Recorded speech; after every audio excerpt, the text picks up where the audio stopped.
الله الرحمن الرحيم اللهم صل على محمد وآل محمد اللهم إني أفتتح الثناء بحمدك وأنت مسدد للثواب بمنك فأيقنت أنك أنت أرحم الراحمين في موضع العفو والرحمة وأشد الراغبين في موضع النكال والنغمة وأعظم المتجبرين في موضع الكبرياء والعظمة اللهم أذنت لي في دعائك ومسألتك فاسمع يا سميع رفعتي وأجب يا رحيم دعوتي وأغن يا غفور أسرتي وكم يا إلهي من كربة قد فرجته وهموم قد كشفته وأسرة قد أغلته ورحمة قد نشرتها وحلقة بلاء قد فككتها الحمد لله الذي لم يتخذ صاحبة ولا ولدا ولم يكن له شريك في الملك ولم يكن له ولي من الذل وكبره تكبيرا الله أكبر الله أكبر الحمد لله بجميع محامده كلها على جميع نعمه كلها الحمد لله الذي لا مضاد له في ملكه ولا منازع له في أمره الحمد لله الذي لا شريك له في خلقه ولا شبيه له في عظمته الحمد لله الفاشي في خلقه بحمده الظاهر بالكرم المجدود الباسط بالجود يداه الذي لا تنقص خزائنه ولا تزيده كثرة العطاء إلا جودا وكرما إنه هو العزيز الغفور اللهم إني أسألك قليلا من كثير مع حاجة بي إليه عظيما فقناك منه قديم وهو عندي كثير وهو عليك سهل اللهم إن عفوك ذنبي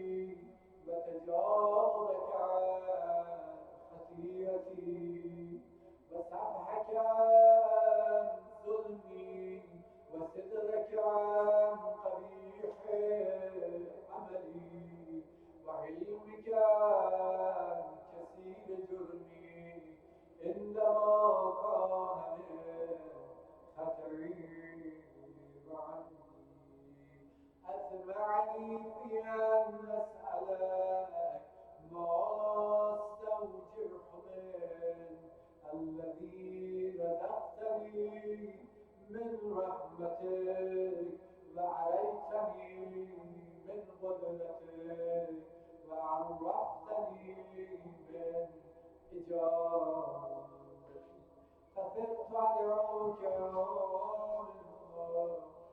أسألك مستعبسا لا خائفا ولا مجلا مدلا عليك فيما أسبت في حينك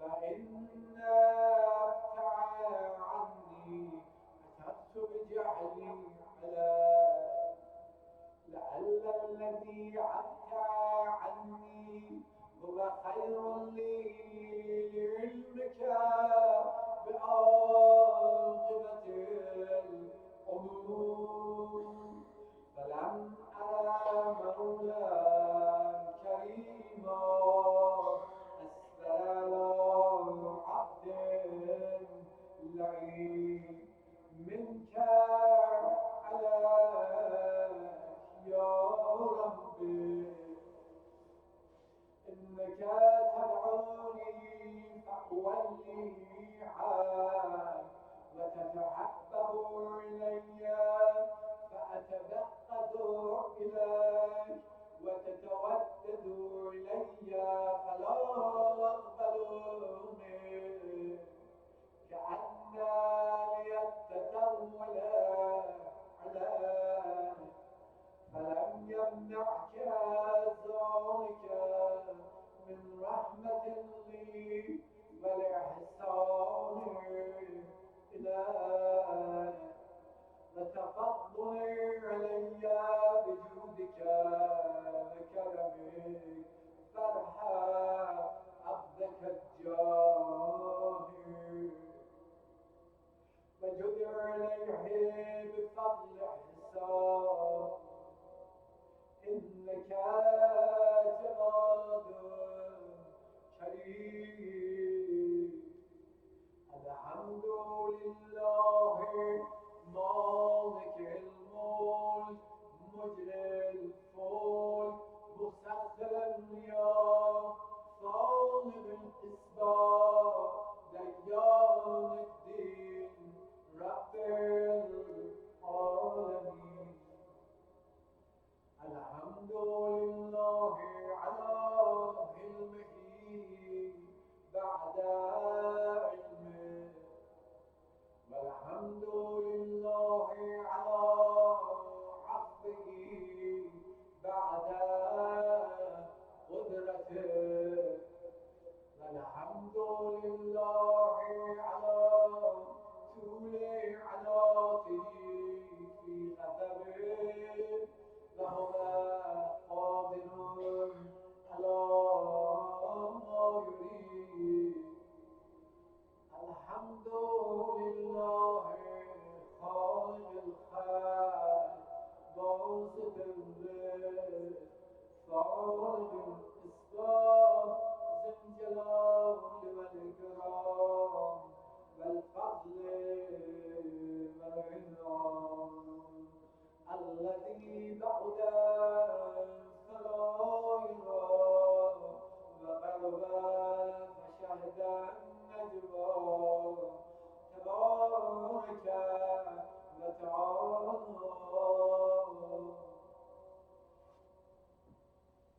الحمد لله الذي ليس له مناظر يعادل ولا شبيه يشاكل ولا زحير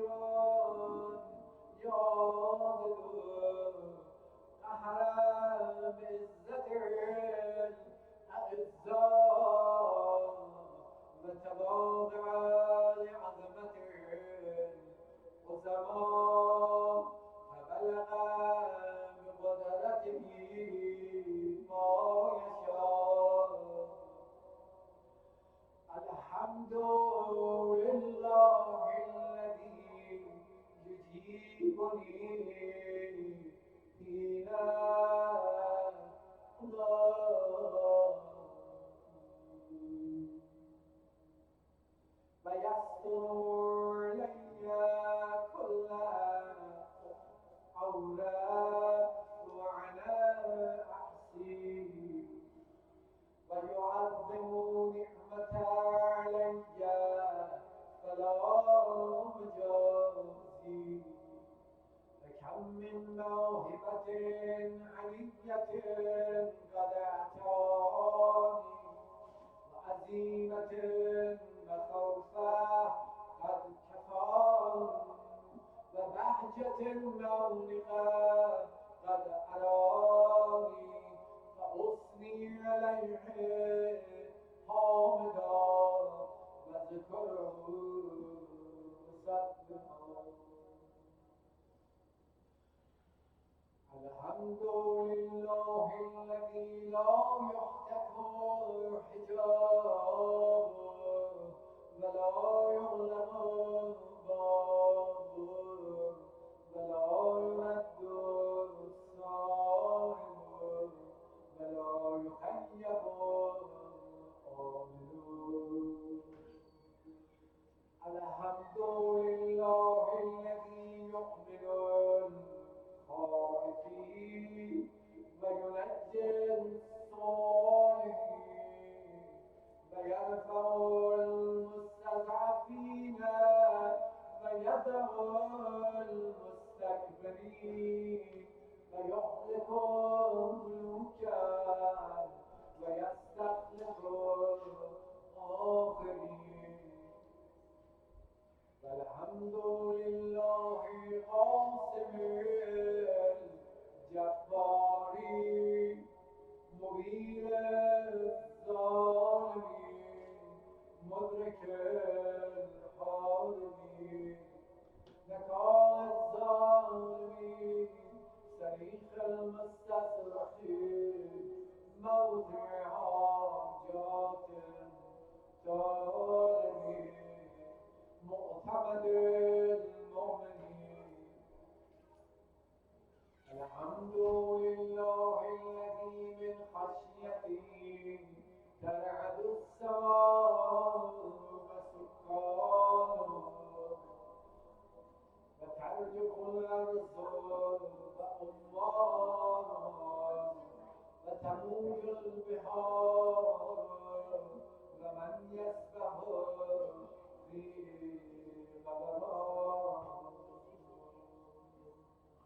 الحمد لله الذي هدانا لهذا وما كنا لنهتدي لولا أن هدانا الحمد لله الذي يخلق ولم يخلق ويرزق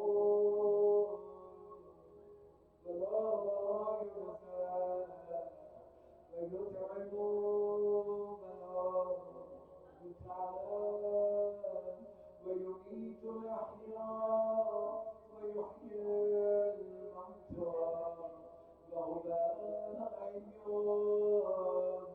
لا يموت بيده الخير وهو على كل شيء قدير اللهم صل على محمد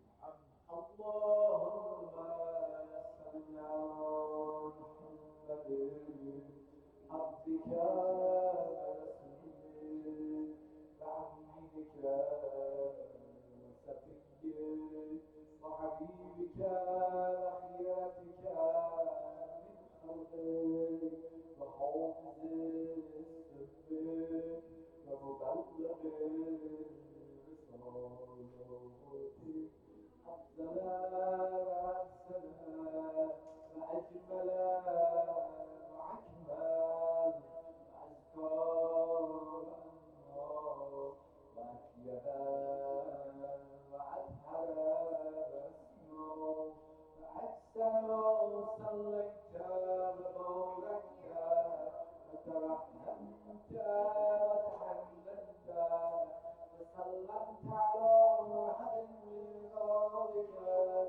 وأنبيائك الرسل وصفتك الكرامة لك من خلقك اللهم صل على علي أمير المؤمنين ووصي رسول رب العالمين عبدك ولي وأخي رسول وحجتك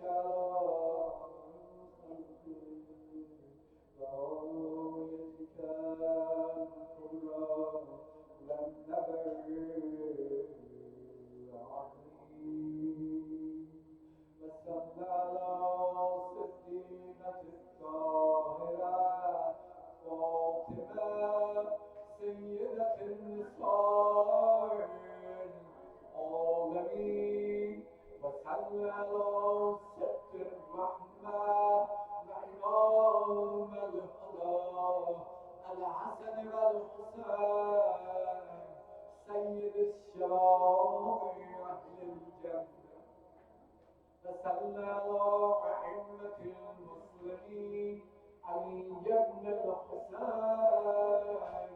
ومحمد بن علي وجعفر بن محمد وموسى بن جعفر وعلي بن موسى وموسى بن ومحمد بن علي وعلي بن محمد والحسن بن علي والخلف الحاضر المهدي حجتك على عبادك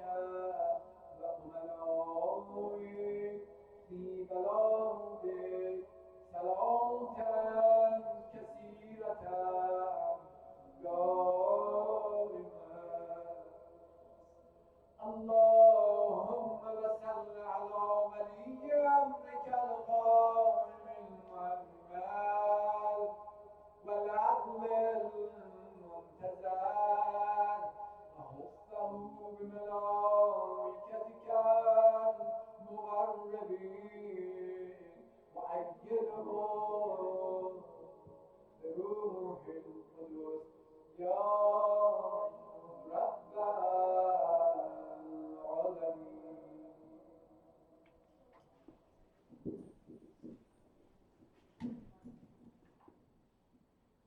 اللهم اجعله الداعية إلى كتابك والقائم بدينه استخلفه في العرش كما استخلفت الذين من قبل مكن له دينهم الذي ارتديته له أبدله من بعد خوفه أمنا يعبدك لا يشرك بك شيئا اللهم أعزه وأعز به وانصره وانتصر به وانصره نصرا عزيزا وافتح له فتحا يسيرا واجعل له من لدنك سلطانا نصيرا اللهم اظهر به دينك وسنة نبيك اللهم إنا نلقب إليك في دولة كريمة تعز بها الإسلام وأهله وتذل بها النفاق وأهله وتجعلنا فيها من الدعاة إلى طاعتك والغادة إلى سبيلك وترضنا بها كرامة الدنيا والآخرة اللهم ما عرفتنا من الحق فحملنا وما بصرنا وما بصرنا وبلغنا اللهم المنتهي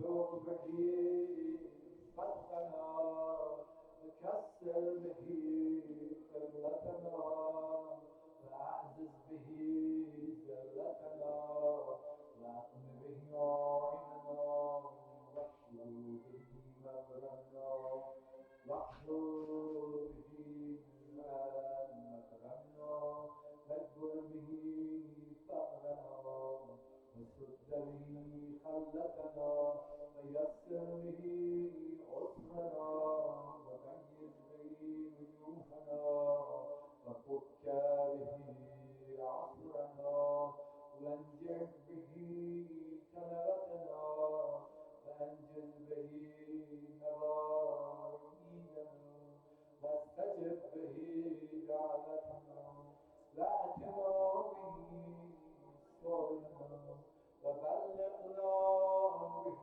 من الدنيا والآخرة آمنا واتنا به فوق عقبتنا يا خير المسؤولين وأوسع المهدين اشف به صدورنا واذهب به غيظ قلوبنا واهدنا به لنختلف فيه من الحق بإذنك إنك تهدي من تشاء إلى صراط مستقيم وانصرنا به على عدوك وعدونا يا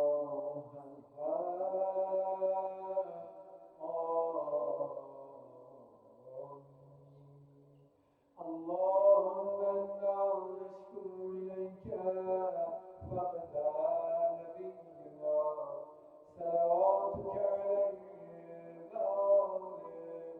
وغيبة نبينا وكثرة عدونا وقلة عددنا وشدة فتن ابنا وتزاور الزمان علينا فصل على محمد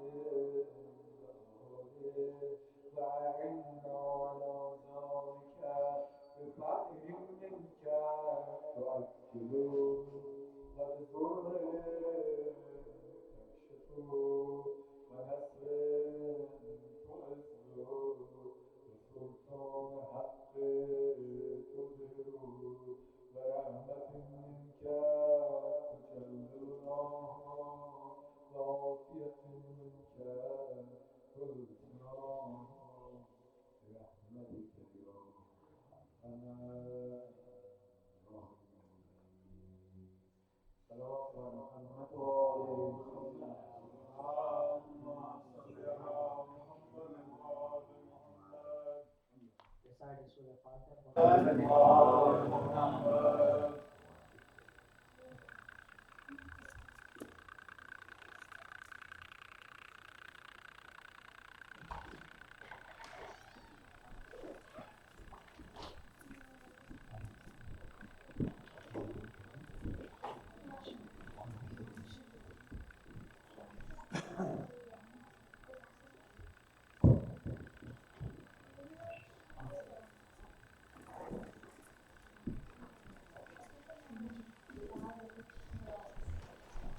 صلى الله عليه وسلم.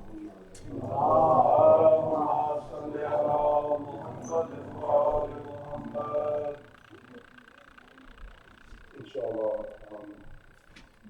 before we begin, I would like for each of us to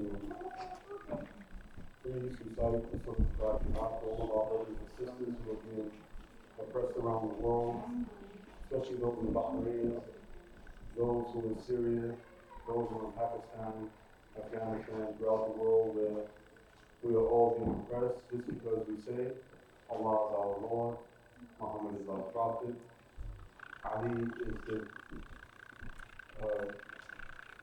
successor after the Prophet, and as we have Ibn Mahdi of Allah who talks about his faith. Surah Fatiha, inshallah.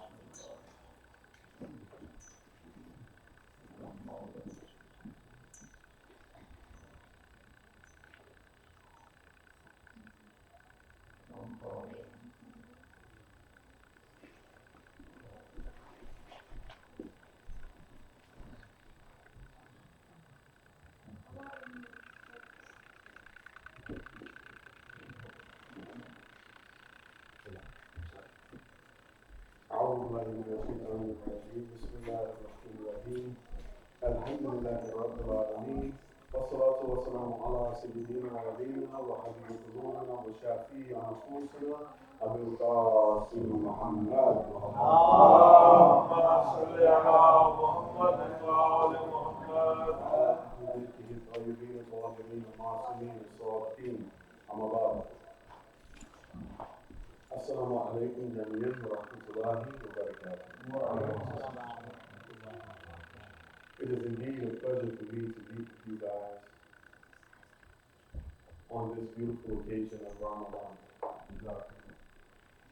When I think about this blessed period of Ramadan, the things that come to my mind is that this time Allah subhanahu wa ta'ala has given us a month, and within the name of the month, it tells us what's happening to our bodies, to our souls, to our sins, if we adhere to what Allah subhanahu wa ta'ala is telling us. By the name of Ramadan, something beautiful is happening. What does the name Ramadan mean? What does it come from? It means to burn. Allah subhanahu wa ta'ala says that the holy month of Ramadan burns off the sins of those who adhere to the commands of Allah subhanahu wa ta'ala during this time. How is it that the sins are burned away? How do we benefit best from this month of Ramadan?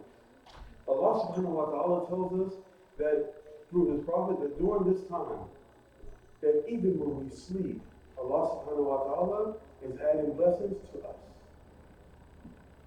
That our acts of worship become elevated because we are following the mandates that Allah subhanahu wa ta'ala has given to us during this blessed month. That when we fast and we think about those individuals who are less fortunate than us, Allah subhanahu wa ta'ala, He changes the way that we see the whole entire world. During this time of the holy month of Ramadan, two occasions we should always have at the foremost parts of our mind. What are those occasions? I will talk about those two occasions, inshallah. And if we remind ourselves constantly about those two occasions during the holy month of Ramadan, the rest of our lives will be a piece of cake, inshallah. We are told that during the holy month of Ramadan, that we should think about Imam Hussein alayhi salatu wasalam.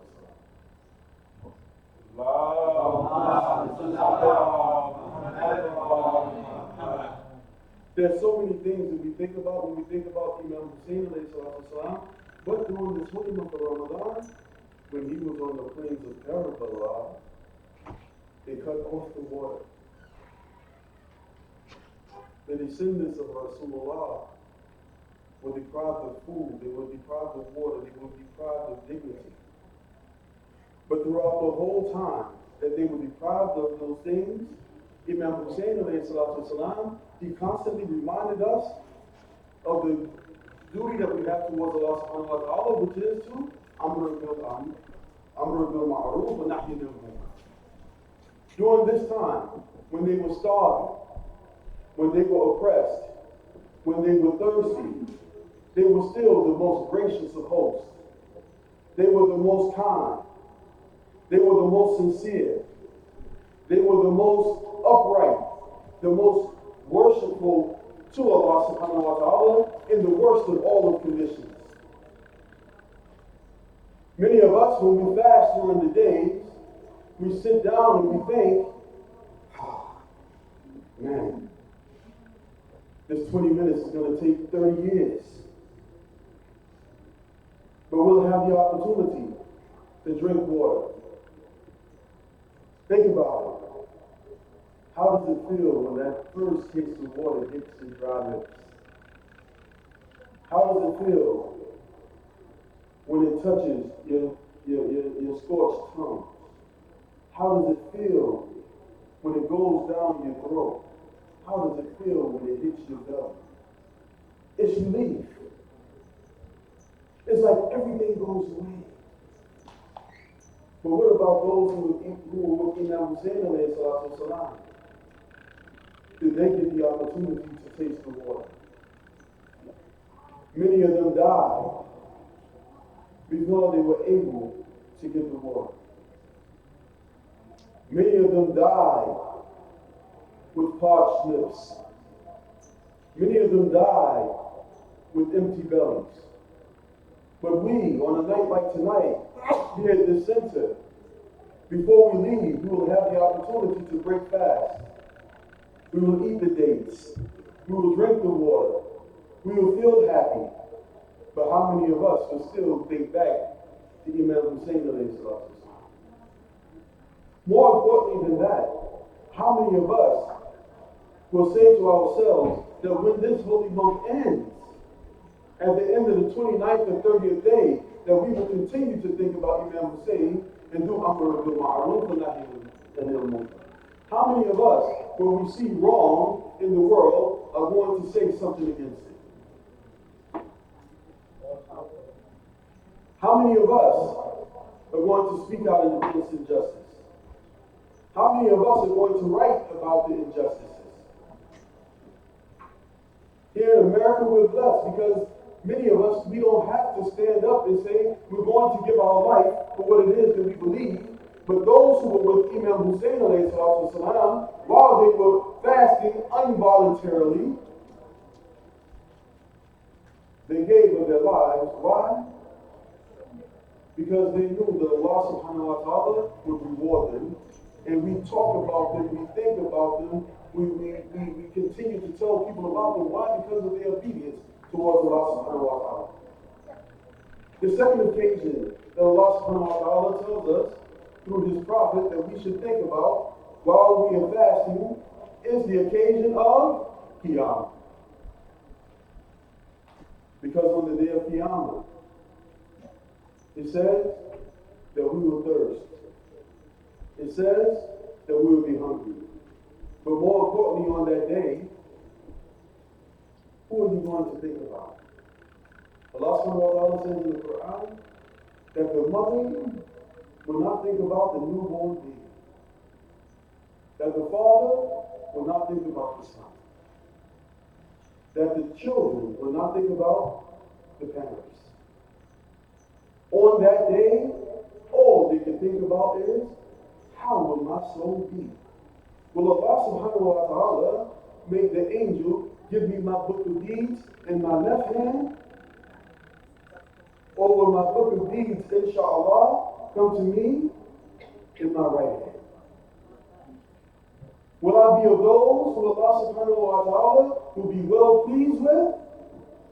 Or will I be of those who will fill the hellfire because of my disobedience towards Allah subhanahu wa ta'ala?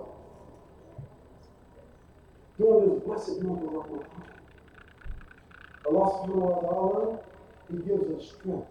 I want to just take it off a little bit and talk about the benefits of this holy month of Ramadan. One of the benefits of the holy month of Ramadan, before we get into the benefits of the spirituality is that they've been experiments a while ago about people during the holy month of Ramadan. People would do exercises. So there was this gentleman who would do push-ups. The idea would be, if I'm fasting, if I'm not drinking water, that every day I should get a little weaker, right? So if this is the case, if I'm able to do 10 push-ups at the beginning of the holy month of Ramadan, at the end of the holy month of Ramadan, I shouldn't be able to do 10 push-ups. The idea is that the man who started out, who did 10 push-ups, at the end of the holy month of Ramadan, he was able to do 75 push-ups. They said, why is this? I think so much. It's a simple thing of physiology. While you're fasting, you're burning off unwanted things. You're burning off waste. Your body, you're taking in a whole lot of oxygen. Your body is replenishing itself. And at the end of those 30 days, we look and we say that we lost a little weight. If we're drinking water, we're drinking and we're eating the foods that we need to eat and drink, our skin becomes clearer. What about your thinking? Your thinking becomes clearer. Why? Because during this time, Allah subhanahu wa ta'ala, He's not only purifying our physical bodies, He's purifying our mental bodies, and from all of this, we purify our spiritual selves. Our Prophet said that there are many benefits that we receive when we fast during the holy month of Ramadan. The first and best of all of the benefits that we receive when we fast during the holy month of Ramadan is that our sins that we committed throughout the year before, they're forgiven. He tells us that not only are those sins forgiven, but he says that the person who fasts during the holy month of Ramadan, that on that day of Qiyamah, when other people are thirsty, when other people are hungry, that Allah subhanahu wa ta'ala, that He would ease your thirst and your hunger on that day. He says for the people who fast during the holy month of Ramadan, when it is time for them to die, that He relieves, that He alleviates the pains of death for them. Why? Because we have fasted and we followed the rules that Allah subhanahu wa ta'ala had given to us during this blessed holy month of Ramadan. During the holy month of Ramadan, He says for the people who give charity during this month, that Allah subhanahu wa ta'ala will increase your sustenance by you giving charity during this month. All of these things, why? Because we fasted during the holy month of Ramadan. But if we don't follow all the way through, Allah subhanahu wa ta'ala tells us that He has prescribed fasting for us as He's prescribed fasting for those who came before us, right? When we think about the word prescribed, what's the first thing that comes to mind? Medicine, right? How many of you have had the opportunity to take antibiotics? Anybody take antibiotics? Show of hands, please. We've all taken antibiotics, right? The first thing that the doctor says to you when you take antibiotics is what? I'm going to give you so many pills. After the first couple of days, you're going to feel good after taking these pills. But He gives you a caution. What's the caution? He says, do not stop taking these pills until all the pills are completed. If you don't complete the pills, what happens? You get sick again. And what you were treating with the antibiotics, the thing that's wrong with you, does it get stronger or weaker? It gets stronger. When you try to take the antibiotic again, it doesn't work as well. Allah subhanahu wa ta'ala says that fasting has been prescribed. That means that while we're fasting, if you miss a day of fasting, it is of the utmost importance, if you want to gain the benefits of fasting, that you make up those days. When is the best time to make up those days? In the following month, in the month of Shawwal. Why? Because our Prophet tells us that if you fast for 6 days in the month of Shawwal, it is as if you fasted for the whole entire month. But many of us, if we miss days during this holy month of Ramadan, Shawwal comes in July, the days are 19, 20 hours long. Do I want to make up the days then? Do I want to wait until December? Who's to say that you're going to make it until December? No one. Allah subhanahu wa ta'ala, during this blessed month of Ramadan, it's not just blessing for us as Muslims. He said that He's prescribed fasting for us as He's prescribed it for everyone else. The Hindus, they fast. The Christians, they fast. The Jews, they fast. The Zoroastrians, they fast. But how many of them have a comprehensive fast like we have? Our Christian brothers, when they decide to fast, how do they fast? In the season of Italy, they fast for 40 days. Do they fast the way that Allah subhanahu wa ta'ala wants them to fast, or do they fast the way that they want to fast? If you have Christian friends, they may say for the season of Lenten, oh, for the next 40 days, I will not eat meat. This is my fast.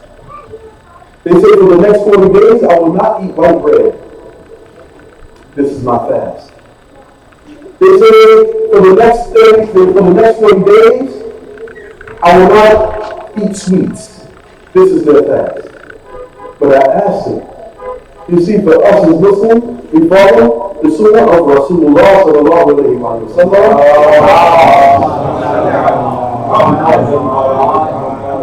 And we fast the way that our prophet fasts. I said, now Jesus alayhi salatu wasalam is your prophet. How did he fast? He fasted for 40 days and 40 nights while he was in the wilderness. Are they Christ-like, which means Christian, or are they not Christ-like? Fasting has been prescribed. If you don't do it correctly, how do you derive the benefit from it? During this holy month of Ramadan, Allah subhanahu wa ta'ala has shown us how to fast, how to be kind to people, and He's given us the best of all revelations, the Quran and the Quran. And during this holy month of Ramadan, we should be well acquainted with this Quran. Why should we be acquainted with the Quran? Because Allah subhanahu wa ta'ala through His Prophet tells us that the more of this book that we know, that on the day of Qiyamah, when He says recite of it, the more of the Quran that we can recite from memory, the higher our station will be in the hereafter. This book was revealed on Laylatul Qadr. Did Allah subhanahu wa ta'ala only revealed the Quran during the holy month of Ramadan? No. We're told by Imam Jafar as-Sadiq alayhi salatu wasalam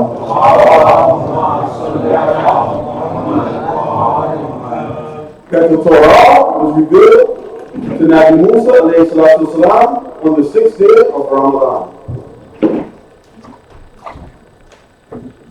He said that the Zabur of Dawood was revealed on the 18th day of Ramadan. He said the Injil that was given to Nabi Isa was revealed to him on the 12th day of Ramadan. And then he says to us that the Quran was revealed to us on Laylatul Qadr. So please tell me the day that is. Is there a day? Do we know the day? How important is it that we don't know the day? How blessed is it that we don't know the day? I've met a group of Muslims, I won't give the sect that they are, but they say, we don't fast during the holy month of Ramadan. I said, why don't you fast during the holy month of Ramadan? He said, we only fast on Laylatul Qadr. MashaAllah. Which day is the Laylatul Qadr? He says, it's the 27th. MashaAllah, alhamdulillah. And you only fast on the 27th. Yes. That's it. We're good.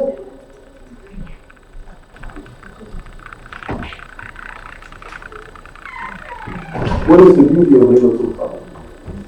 Allah subhanahu wa ta'ala says, إِنَّا أَنزَلْنَاهُ فِي لَيْلَةِ الْقَدْرِ. Don't need to go on transit. He says that on this night, that the Spirit comes down. And He's going to bless you. He's going to forgive sins. He's going to increase sustenance. He's going to give you everything that you need. By the permission of Allah subhanahu wa ta'ala. On this day is so great. But the question is, for that prescription, if you worship all night on Laylatul Qadr, if you don't complete the prescription, do you get the full blessings of Laylatul Qadr?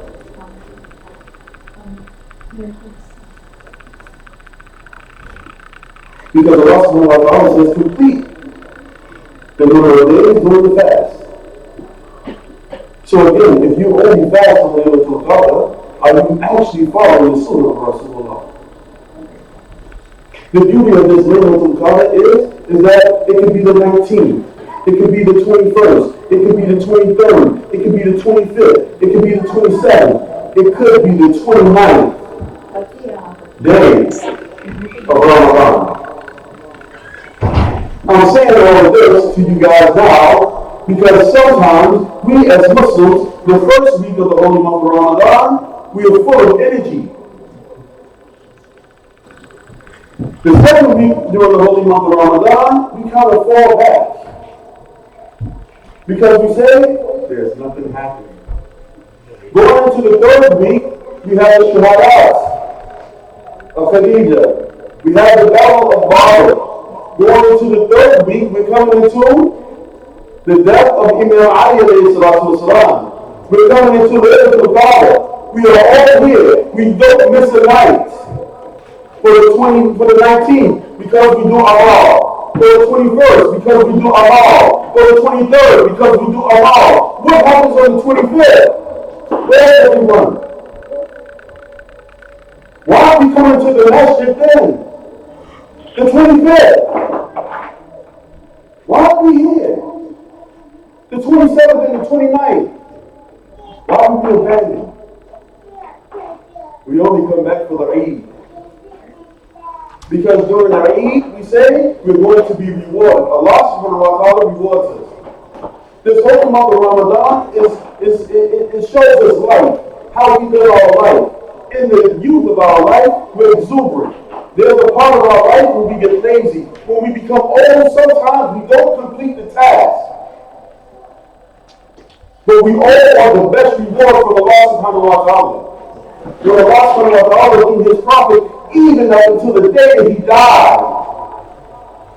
We think about history and we want to fight, we want to give the good information. We talk about who was it that our prophet told to lead the prayer a day before he died.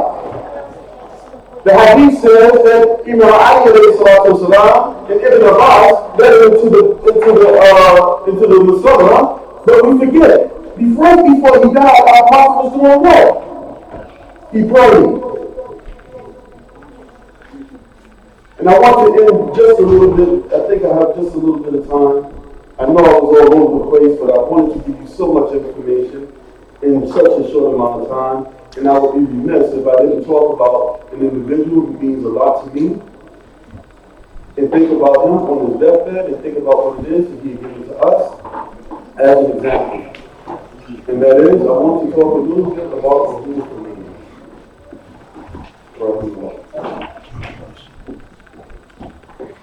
In a couple of weeks, we're going to, inshallah, get together and go and protest the Day of Quds. Who's idea with this? Those Imams. I love Imam Khomeini because his mantra was that we are the followers of Hussein ibn Ali.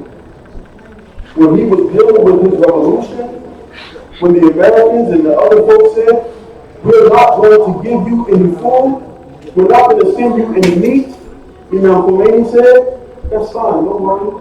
Because Imam Hussein, he had no food. And the only thing that we need meat for is just for a little aggression so that we can protect this message of Islam. He took a country that became westernized, that had all types of foreign beliefs, that were doing all types of haram. And how do we change this country around? As I look out now, I see many of the youth, many of the little kids that are here. How did he change this nation? He changed the nation through the youth. He understood what Imam Ali said when he said that the heart of the youth is like a fertile piece of land. Anything you throw on it, it will take root and it will grow. What did he give to the youth? He gave them Islam. He gave them Imam Hussein. He gave them fasting. He said, fast like the prophet did on Mondays and Thursdays. He said, neither east nor west, neither capitalism nor communism, give us Islam. Both of those systems right now today are crumbling. The only system that will be successful is that system that was implemented by Rasulullah called Islam. How do we get ourselves ready for battle for the rest of our lives? We do it through this time of revival called the month of Ramadan. It is when we go back and we recommit ourselves to Islam. It is when we go back and we reestablish the Salah. Because many of us during the year, we don't wake up on time for Salatul Fajr. We skip it. But we don't do it now because we say, I better eat something because if I don't eat, I'm going to be weak all day. We pray Salatul Maghrib and Isha. Why? Because it's right after we finish eating, or right before we finish eating. This holy month of Ramadan is sent to us as a reminder. And the best reminding that it gives to us is that Allah subhanahu wa ta'ala is most merciful. He is to often turn into forgiveness. And if we are successful during this holy month of Ramadan, then instead of us having a day of Eid here, where we get small gifts, if we do what's right, Allah subhanahu wa ta'ala will give us the best gifts, and that will allow us to be with our Prophet Muhammad and all the Muslims in Jannah. Inshallah, we'll close with the following dua. Bismillahirrahmanirrahim. Allahumma salli ala Muhammad wa ali Muhammad. Oh Allah, we come to you humbly beseeching you in the most beautiful of your names and attributes. And we ask you tonight that you purify our hearts, purify our minds, purify our souls by this, the holy month of Ramadan. Allow for our days and our nights to be filled with our praises and worship towards you, and that our days and our nights be filled with reading of the Holy Quran. Oh Allah, make us the soldiers of Ibn Salih and allow us to be the ones who prepare the way for him to bring justice into this earth. We pray all of this. Hanif Muhammad. We close out this majlis with the Surah Al-Fatiha, but before that, allow us to celebrate us.